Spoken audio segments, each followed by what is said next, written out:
Bon, eh bien, bonjour pour ceux qui nous rejoignent en cours. Donc là, on attaque la troisième et dernière partie de la journée de brassage. Donc je fais un petit résumé des épisodes précédents qui sont d'ores et déjà visibles en ligne en replay. Donc j'ai commencé l'empattage vers 10h30, 10h40, fini aux alentours des midi.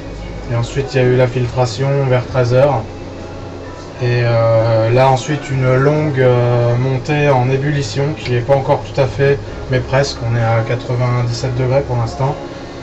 Et je vais pas tarder à ajouter le houblon. Donc là il y a déjà du houblon dans le mou, c'est normal. Vu que j'ai fait ce qu'on appelle du first pour topping, donc c'est-à-dire mettre le houblon lors de la filtration du mou. Donc pourquoi est-ce qu'on fait ça en fait? C'est très simple, c'est une technique allemande qui est fait historiquement pour houblonner les pils, pour rajouter des arômes à la bière. Donc comme on ajoute la chaussette de houblon avant l'ébullition du mou, il n'y a pas d'isomérisation, il y a juste ajout d'arômes. Et vu que le mou est chaud, il arrive à solubiliser les arômes de houblon et les huiles essentielles et permet de les conserver. Et là du coup, vu qu'on va arriver sur une phase maintenant d'ébullition d'environ 80 minutes, cette fois-ci, c'est les acides alpha qui vont être isomérisés et donc du coup l'amertume va se diffuser au mou. Donc au final, à ajouter le houblon au first pour topping, on a de l'arôme qui est ajouté et en même temps de l'amertume. Donc un double emploi du houblon et donc du coup un gain en termes d'arôme et un ajout d'amertume. À cela, j'ajoute quand même une petite chaussette de houblon avec du houblon qui va bouillir pour 80 minutes. Donc dedans, j'ai un peu triché par rapport à la recette de base. Il n'y a pas que du saz parce que j'en avais pas assez. Donc j'ai coupé avec un peu de Northern Brewer et également aussi un peu de saz. Donc il y a 30 grammes là dans la chaussette. Donc la chaussette, je vais l'ajouter là très bientôt et ça va du coup sonner le gong du début d'ébullition. Voilà, l'ébullition ne devrait pas tarder.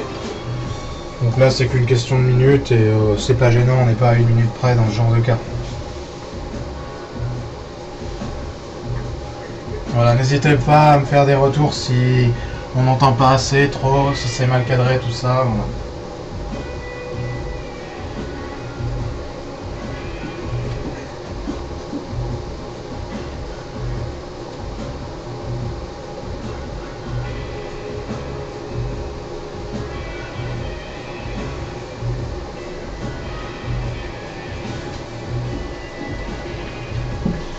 Bon bah sur ce, je déclare le temps d'ébullition à 0, voilà, donc il est 15h35 et j'ajoute du coup le houblon de boil, voilà, d'ébullition. On va le faire nager un peu, voilà, donc il se réhydrate. Puis un peu après je vais le presser en fait sur les parois de la casserole. Donc voilà, j'utilise deux accessoires, le vagueur, sinon ça va faire crier Roland, et le fourquet en plastique qui a tendance à se déformer un peu et à se ramollir avec la température. Donc je préfère ma bonne vieille spatule en bois. Et donc là il y a le sac à houblon de first pour topping et le sac à houblon de boil, d'ébullition, que je viens d'ajouter à l'instant. Voilà, je vous fais partager aux premières loges aussi. Voilà, là vous êtes vraiment dans les vapeurs de houblon. Hein.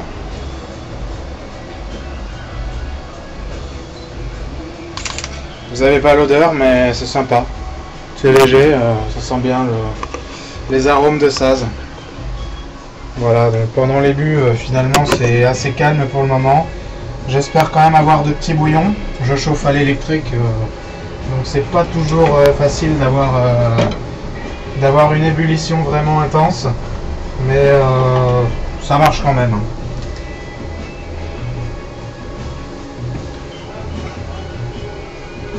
Ah oui, elle était humide. Ouais, là ça a l'air d'être mieux. Ouais. Qu'est-ce qu'on appelle le vagueur? C'est ça. Donc qui vient du terme vague, hein, faire des vagues. C'est en gros l'accessoire pour mélanger à l'empâtage. qu'on appelle un fourquet aussi, hein, mais voilà, il y en a qui disent que le fourquet c'est plus ça, au fourquet, spatule, bref, l'instrument pour mélanger quoi. On s'est compris. Et oui, sinon je vais faire quelque chose là, parce que j'ai remarqué tout à l'heure qu'il y avait des graines de houblon qui se faisaient la malle du sachet de First World Hopping. Du coup je vais écumer partiellement, voilà, histoire de récupérer ces graines de houblon.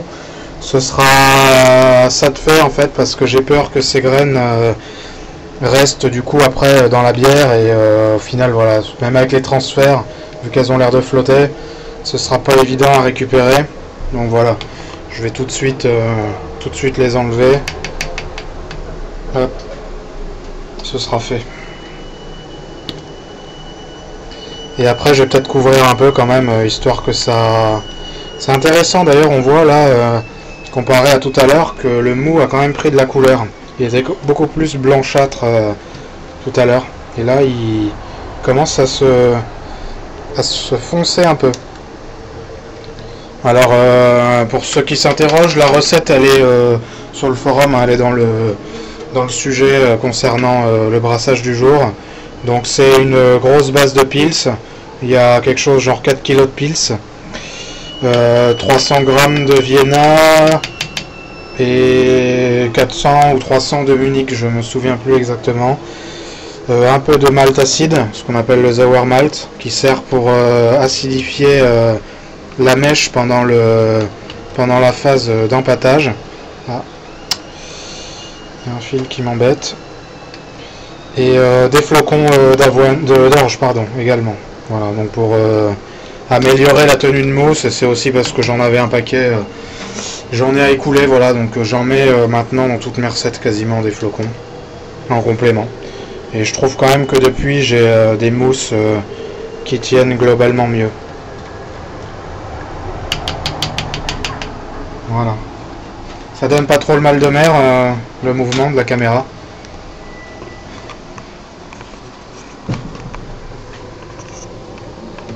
Je vais la remettre en place. Voilà. First World Hopping, worst.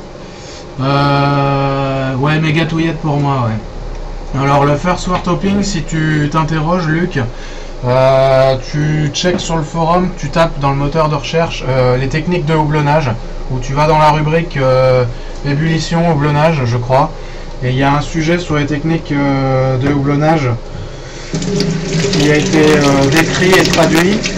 Et si tu veux un truc condensé, résumé, tu vas sur mon site, il y a une rubrique dans l'onglet brassage amateur, les techniques de houblonnage. Voilà, et je les ai toutes décrites là-dedans.